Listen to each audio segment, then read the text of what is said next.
Hey everyone, and welcome back to another Warcraft video. Well, against all odds, I survived PreachCon, and right as I arrived home, Blizzard announced the patch 8.2.5 PTR development notes, giving us a lot to talk about. I've also got another exciting bit of news. We're hiring. We are hiring a writer/researcher for our game industry news channel. So if you're interested in that, check out the link down below. We are interested in both local and remote positions. Really, it's about finding the right person. So check bellular.com/jobs. We don't have a Warcraft role just yet, but that's something that probably will change soon. And then, not to overburden you with housekeeping, but this is the last day for our current Patreon, which is Rogue. So for $25, you will get these guys. And if you're watching this on the 1st of August or later, August is Paladin month, where you get lovely, you get your prints, your vinyl sticker, and yeah, that's what's going on there. Patreon's a massive help, and as you just saw by us having job roles, Patreon really does make things go bigger here, and we owe them so much for their support. So with that, let's get into patch 8.2.5's development. So Blizz posted the dev notes. Now that means that we're not on the PTR just yet, but chances are PTR will be released tonight. So expect a lot of coverage over the next few days, especially based on, if there's any spicy lore that the data miners end up getting. Now this pretty much perfectly lines up with the predicted dates in my my next 12 months of Blizzard video that I did a few days ago. So I'm feeling pretty good about our 8.2.5 launch predictions, plus the other expansion dates in that video. Now what's nice is that 8.2.5 seemingly has a few surprise features. So, Party Sync. This is a new game feature that Blizzard are going to be trialing in this PTR, and the goal is to help people play together. How does it work? Well, when players activate Party Sync, everyone in the party will be aligned to the same quest stage, and that includes phases. Then when you mouse over a quest, you can see where everyone in the party is in that quest, and if they're ready to turn it in. And I imagine there'll be a sort of a nice spruced up new UI for that. Now this is being complemented with a quest replay feature. This will allow players who've already completed a quest to replay the quest so they can help their friend do the quest. Now note that replaying a quest actually will get you rewards that are appropriate for your current level, regardless of the original level of the quest. Now this really is quite the system. Replaying a quest, that's fairly interesting. As a content creator, it could be dead handy for getting footage of iconic old quests if we have the right setup. For people who are leveling with friends, it's going to be fantastic. Let's say you're 40 levels above your friend. Well, with this feature, you'll be able to level together. If you don't even have a level gap, but you've just already completed a quest, well, you can re-clear a quest with your friend. That's a really great feature. This massively removes barriers that prevent people from feeling like they can play together, and it means that when you go and help your friend, you're still getting a decent enough reward for your character. Right now, 2 of our artists over in the game studio, they are leveling up in WoW right now, and I talked about this feature to them. They're both really excited about it. So for endgame players, might not be great. For a silent, large number of players, this and Party Sync will be really quite massive. Now, sure, they're both rather odd gamey features. I think they could work out really well for the modern game, though. I don't think these would be at all a good idea for WoW Classic, of course, but that's fine. Classic exists, and Classic and Modern WoW are clearly very different games. Now, there are some other angles to this. So first, if you can replay quests, could you just not find the ideal set of 12 quests in a particular zone and just grind them out again and again and again? Well, from my read of Blizzard's post, you would actually need another player to be there who has not done the quest in order for you to be able to replay it. And you couldn't progress in a quest chain unless the other character is progressing with the character you're trying to power level. So in order to consistently complete the same quest hub over and over again, you need a constant supply of fresh characters at the right quest state and an appropriate level. So it probably wouldn't work out for boosting, but still, being a system of this nature in WoW, I'm pretty sure some quirky situations will appear. Okay, past that, they're also loosening up level restrictions when queuing for instance content with your friends, such that lower level players can queue up for content and have their higher level friends join them, with the higher level people being scaled down. Now, Blizzard are initially going to implement this for dungeons and then for PvP instances. Now, scaling the higher level player down, that's extremely important. It's basically the only way they can do this right, because yeah, it removes loads of abilities and a lot of player power. And as much as having those things would be fun and really can make time walking a blast, it would be just absurd for boosting characters, boost leveling, and I think it would upset the balance of how things kind of should reasonably be in the game. That said, if you want to see how crazy your power can go, head into time walking with like your Legion legendaries, all your BFA gear, your Mop legendary cloak, maybe Shadowmourne or something, and see how that goes. It's pretty wild.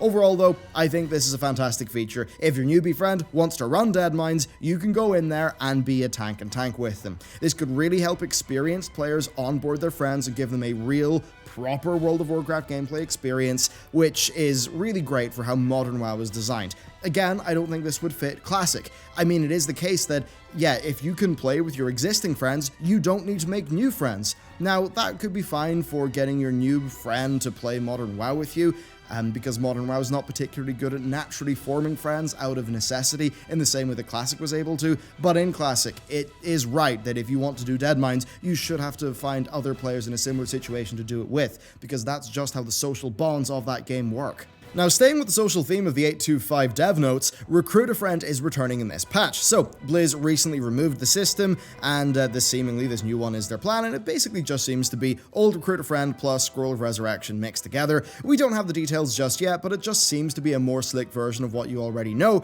seemingly without the experience boost. They did not mention that. Now, experienced players can recruit friends to the game using a shareable link that will connect you to each other, and whenever the recruited player buys game time, you will get rewards. For each month they have game time, you will earn pets, mounts, game time, and more, with the rewards unlocking per month and scaling with how many months the other person has subscribed to the game for. Now, the specifics really do matter here, but it does seem to me that this could be potentially more rewarding over time, especially with the game time and do they run it for 6 months? And is that how long you get rewards for? It could be a lot more than the previous system. Now, here's a real tinfoil take.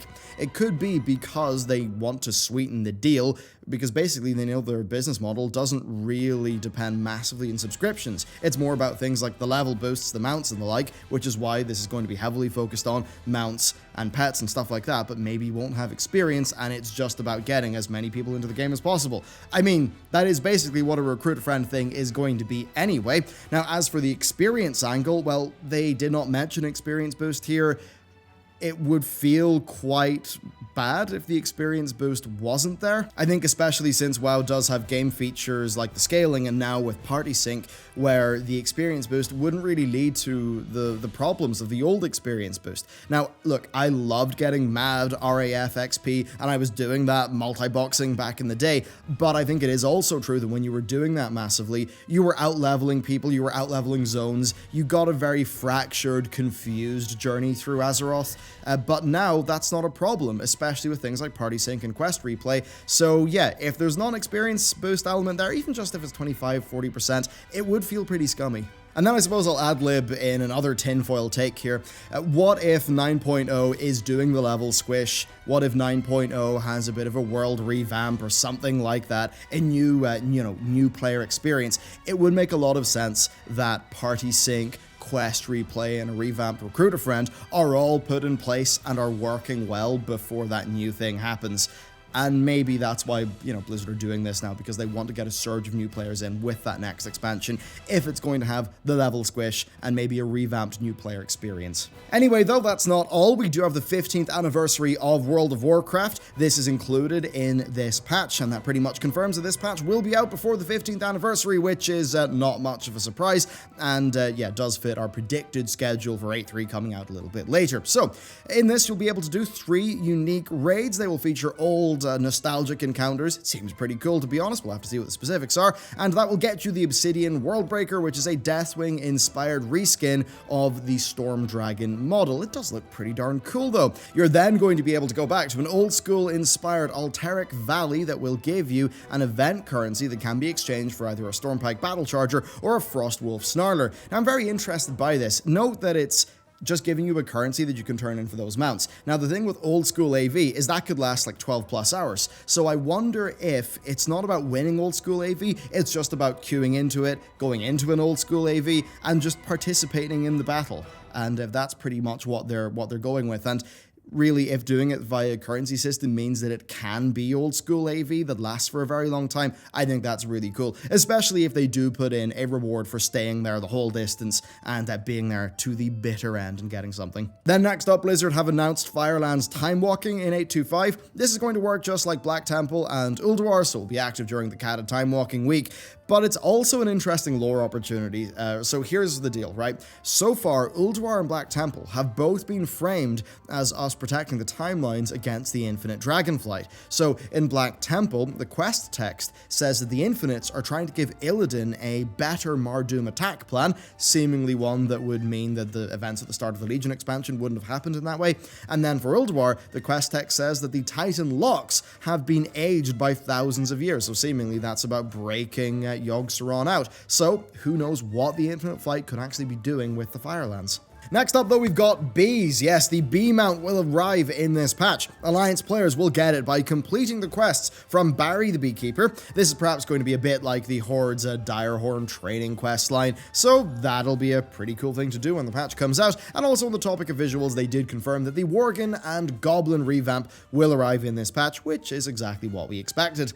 So far, that is it for the 8.2.5 news, though a whole lot more will be revealed once the data miners crack into the initial build, which I do believe will be pushed to the servers this evening. But okay, let's move onwards to something completely different. The race to world first, Ashara, is over, with Method getting their first place kill and Limit getting their second place kill, I believe about 9 hours later, though do remember that Limit of course did have a head start because of the reset, and it was pretty cool as an event. The event itself set viewership records, at least for Method, who did extremely well. Red Bull did struggle to keep up, and that does make a lot of sense given the strength of Method's brand, them having more big name casting talent that's closer to the mythic scene, and well, quite simply, Method seemingly being a lot more popular than the other guilds. But that is something that could change. So this has been a great event for Limit's exposure, particularly. The was it the Limit's GM? No, I forget who it was. Anyway, Limit were streaming, right? They were streaming their raid perspective, and that stream actually beat Red Bull's stream, and that was especially interesting because they were streaming their team chat,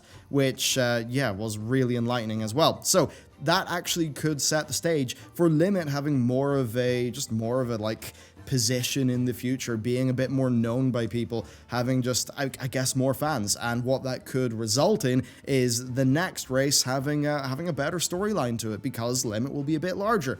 And I think that would be really healthy for the scene in terms of driving viewership and creating stories, but really, that is what drives esports. Although still being real, I do care about World of Warcraft as an MMORPG, not as an esport, so I think that's an important disclaimer for me to give. Anyway, next, the Titan Residuum Lottery. Oh, this was strange. Blizz noticed that the Azerite shoulder tokens were not generating the mantles of Ceremonial Ascension and Fastidious Machinations. Now, this was fairly big because the cloth shoulders were incredibly strong for priests. Now, this led to Blizzard refunding priests, but very strangely, not refunding other people, even though it still was a pretty good item for many of them. According to GM Tickets, the dev team had decided on the priest refunds, and that seemingly is because it was BIS for the priests. Now, I understand the logic there, but this is perhaps why you don't have developers being involved in customer service decisions. A dev can be right and, basically, in effect, be wrong. What do I mean here? Well, the fact here is that for the same action, some players are getting refunds, other players are not getting refunds. Now, the dev team logic, it's just not that relevant in this very simple situation, and I think anyone who's ever dealt with CS knows that just how this will make customers feel. The solution here is simple. If a refund is going out for the item, it should go out to everyone. Sure, the impacted items may not have been BIS for everyone, but in cases, it was quite a good item. Now, if an above average quality item has been removed from the token and somebody purchased that token, then the average reward of that token would have been decreased. So by that logic, blanket refunds do make sense. Now, I've heard conflicted reports. I've seen, like 8 hours ago, people saying that GMs were not issuing refunds for the leather piece. I've seen some people say that they are, so right now it seems like Blizzard don't have a clear policy. That's probably evolving. Overall, I do expect Blizzard will just come to their senses and do the right thing, though, which is to just refund everyone. So there you go, the post-PreachCon episode of the news. Big congratulations to my friend Taliesin for getting his episode out on Monday. I stayed at PreachCon an extra night, I drank far too much, and I felt far too rough over the weekend and Monday to get the show out. That said, Monday night is when the PTR notes dropped, so it was pretty darn handy. Now, with that, if you're interested in working with us, be it remote, be it in person, specifically for our game industry news channel, our second channel, bellular.com/jobs, link in the description below. Send us an application. We'll see, we'll see how it goes. There might be quite a few applications. It'll probably take a bit of time to sift through, but as you can see, we are, things are advancing a little bit. We've had a lot of support from the Bellular News Patreon, and that's really helping us get this role as well. With even our sponsors like Skillshare, who really do make a big difference, both to this and also to our game development efforts. So, a big thank you to everyone for helping us out, and hopefully this is just the first of many more people who are coming onto this channel, or our channels, to help us produce more content. Even for World of Warcraft, there are 2 series that are going to take between 1 and 2 years in terms of their overall runtime that I think people are absolutely going to love, that we've been working on for about 4 months now. And yeah, we want to get 1 or 2 more people on board so we can actually make those things a reality. So between our sponsors and our patrons, it does take quite a lot to actually get the extra people on board to make that amount of content, but we could actually get there, which is really, really quite exciting indeed. And then I suppose on that, July is Rogue Month, so if you watch this video on the day of release and you still want the Rogue print, you can get that, and if you are watching this after, then you can also pick up next month's print, which is the Paladin-themed one. And again, going back to those jobs, the people who support us in these, they really do help that happen, and that's going to be more content for everyone, so we owe them a lot. Thank you very much for watching this video, and with that, I will see you next time.